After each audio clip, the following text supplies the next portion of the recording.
화평은 쉬운 일 같으나 막상 해보려면 어렵습니다.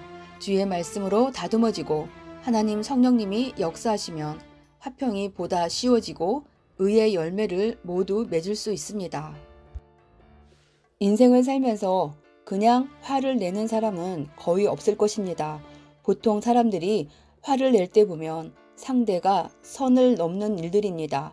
상대가 그런다고 전쟁과 다툼으로 모두 대한다면 그 어떤 것도 존재를 못합니다. 편견이나 거짓으로 대하지 않고 웃음으로 화평으로 대할 때 쉽게 풀리고 쉽게 흘러가게 됩니다. 야고보서 3장 17절에서 18절을 보면 오직 위로부터 난 지혜를 말씀했습니다. 하나님의 지혜는 어떤 것이 지혜인가?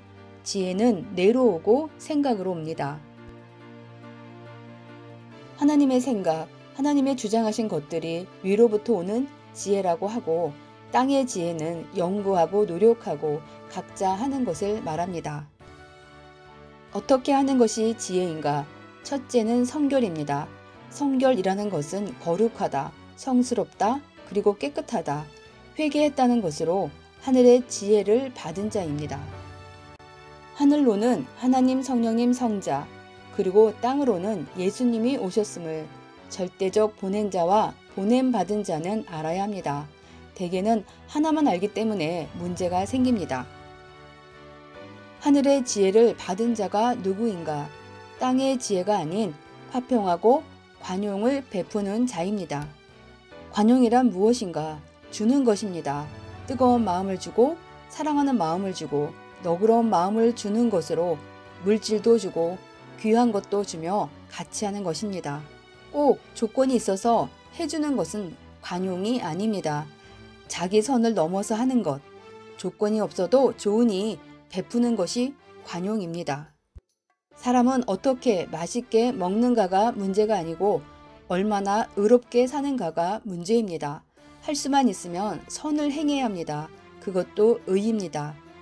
동물도 자기를 좋아하면 느끼고 따르듯이 느낌이 좋아야 사람들도 물질도 따라다닙니다.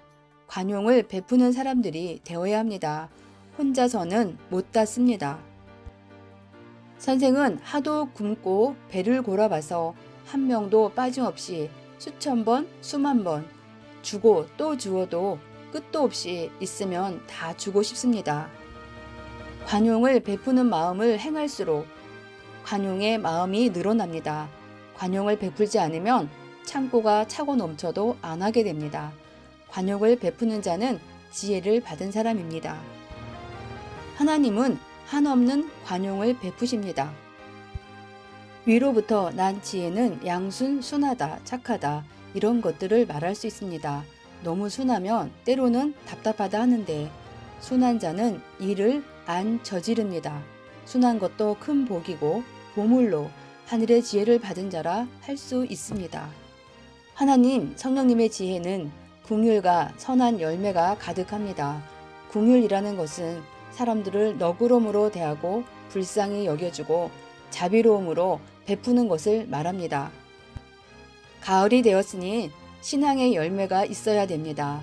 화평케 하면 쉽게 거둬들이고 화평케 하는 자는 의의 열매를 거둡니다. 곡식의 씨를 뿌릴 때는 쉬우나 거두는 것은 힘이 많이 듭니다. 좋아하면 힘 안 들이고 거둬들일 수 있습니다. 힘들다 하면 힘이 빠집니다. 자기의 경험으로 볼 때 기뻐하고 감사하고 좋아하고 더불어 재미있는 얘기하며 거둬들이는 것입니다. 시대의 생명을 거둬들이는 기쁨으로 하나님 성령님 주와 더불어 해야 힘이 생기는 것입니다. 인생 힘들게 살아가는 자를 보면 무언가가 있어야 기쁘지요 합니다. 그것은 물질의 기쁨으로 기쁨은 그것과는 상관없습니다. 하나님을 좋아하고 기뻐하는 것으로 기쁨은 충분히 옵니다.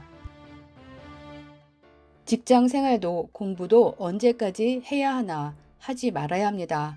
공부를 해도 취직을 따지지 말고 해야 재미있습니다. 근본의 기쁨으로 즐거움으로 하고 신앙도 재미있게 해야 합니다. 재미를 주는 자도 있지만 본인이 그렇게 살아야 됩니다. 그래야 힘이 오고 목적을 잘 이행할 수 있습니다. 예수님이 말씀하시길 화평으로 의의 열매를 거둔다 하셨습니다. 하늘 사랑하는 신부가 되는 이 시대는 특히 화평이 필요합니다. 부부 사이도 사랑하려고 결혼했으니 화평해야 합니다. 시청해 주셔서 감사합니다. 화평을 배운 사람이 먼저 행하여 의의 열매를 풍성하게 거두길 바랍니다. 화평으로 함께하는 행복한 추석 명절 되세요.